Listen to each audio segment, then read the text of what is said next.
Hi everyone. Today I would be giving you some information on the different types of data that exist in an organization or a business. Let's get into it. Basically, to start off, there's two things that we need to understand. There are two types of data. One is unstructured data and the second type of data is structured data. So when you look at unstructured data does not follow any format or any guidelines, and it exists in all forms and all types and all styles. I can call it a freestyle data that comes into your organization or business. So if you look at these examples, it can be emails, text messages, chats, videos, images, etc. So when you look at emails or text messages, chats, videos, they don't actually follow a certain template. They can have a lot of special characters, they can follow different structures, they can have other set of characteristics and attributes along with it that doesn't actually follow any clean format. So we categorize all these types of data as unstructured data. But when you look on the other side, there's structured data. Structured data is a standardized format for providing information about an asset. So here when you look at these examples, you have data sets, relational databases, etc. So when you take any data set or any relational database, you would find that they do follow a particular syntax and a particular format. Either they would have the most common format that they follow is they have rows and columns. So you can always structure them down and you can call them as structured data. So these are the two types of data. And when you look at information that exists in an organization, when you look at the types, there can be metadata, transactional data, master data, or even reference data. So all these types of data get categorized under structured data. But emails, text messages, chats, videos, images, or anything else, any forms, anything, they all go into the unstructured data category. So in this video, we would be looking at the structured data and we will be focusing on meta, transactional, master and reference data. So let's get into details. The first one is metadata. So what is metadata? As we all know, it is data about data. And when you take simple examples of metadata that exists in an organization or business, let us take for example a document, okay? It can be a document or a data set, it can be anything. So this document would have information about the content of the document but does not exactly reveal the content of the document.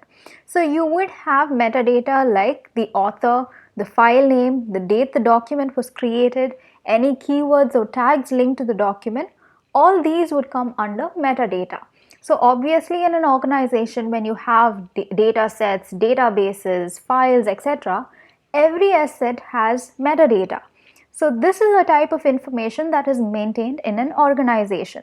Secondly, when you look at a movie file, this is, in an organization, this is something like a audio, movie or video file. Here, you might have metadata such as the artist's name, the release date, etc. So any asset in the organization definitely will have a metadata. And when I say this, when I call it an asset, it can be anything. It can be documents, it can be employees, it can be your products.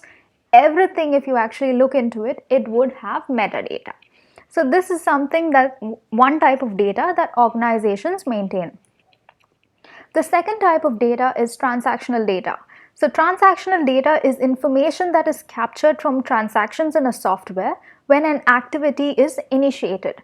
So let's say, for example, a simple example for transactional data is an online purchase order management system. So let's say you're going to purchase or you're going to place an order. So at that time, at the moment or instance when you place an order, a transactional record gets created. So this is an example of a transaction record where you have the order ID, the order date, the customer, delivery date, when it was created and who it was created by. The next one is, in an organization, you would even have an application software, let's say a ticket management software.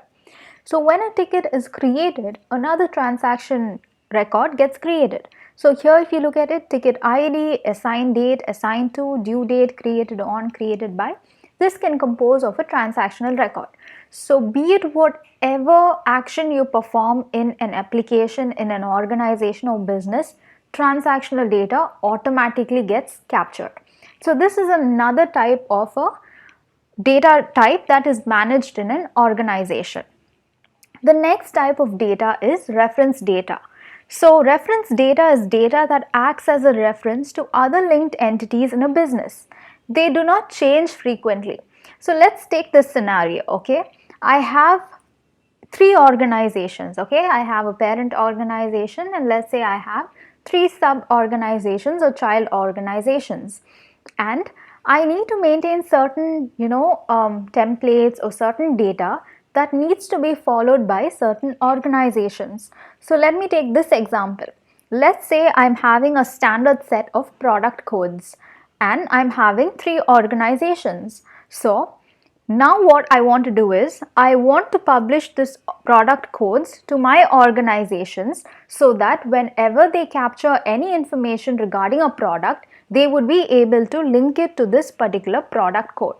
Now reference data is something that does not change over time and it acts as a reference. So in an organization or in an enterprise, product codes do not change irrespective of the location or the organization. Product codes stand as it no matter wherever they are. So these product codes need to be actually referenced by the other organizations in your enterprise. So at that time you create these product codes and you create it as a reference data and link it to the organizations who need to reference this data. So in this example over here, you have a product code and you're linking it here to organization 1 and organization 2. So which means organization 1 and 2 can refer these product codes. But since I have not linked this reference data to organization 3, it means that organization 3 will not be able to access these product codes.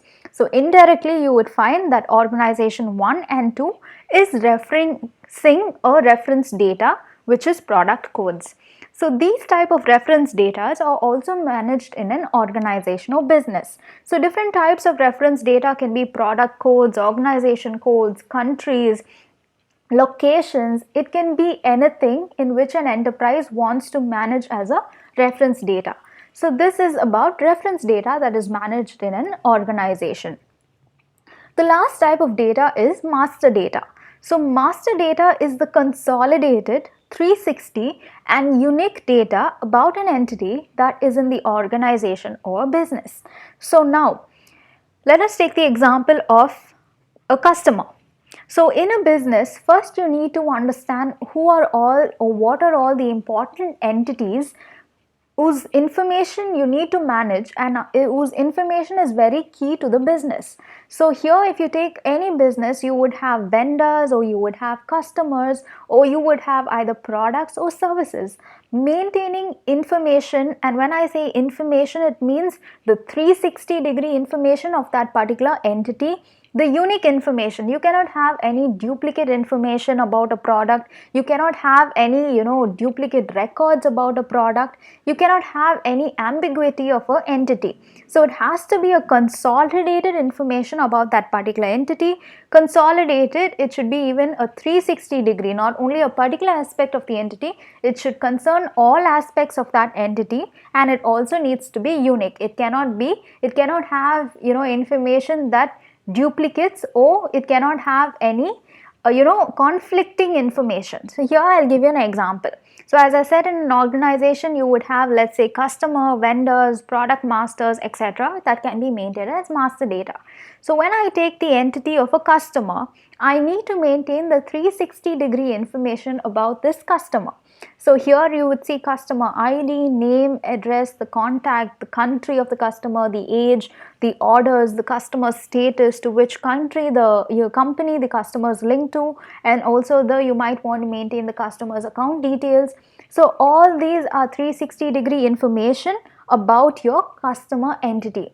And when I say this, always the customer name, address, the contact number, everything is going to be the actual truth. Okay, let's say customer, you're having a business and customer details are going to come from two sources. Let's say it's going to be, let's say you're having a retail store, okay, or a physical store, and there you have customers walking in and making purchases, or you have customers making purchases online also.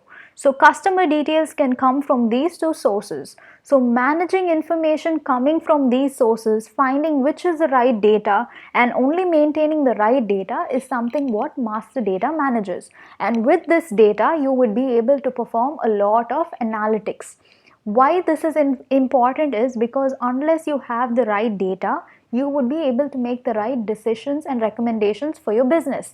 So that's why maintaining a very unique and a very consolidated set of master details about an entity is very key for a business.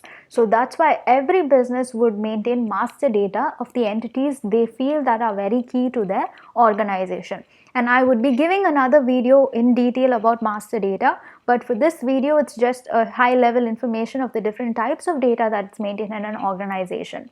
So I hope this video was useful to you, and if you like the video, please do give it a thumbs up. If you haven't subscribed to my channel, please do subscribe to my channel and also do share your feedbacks. Thank you.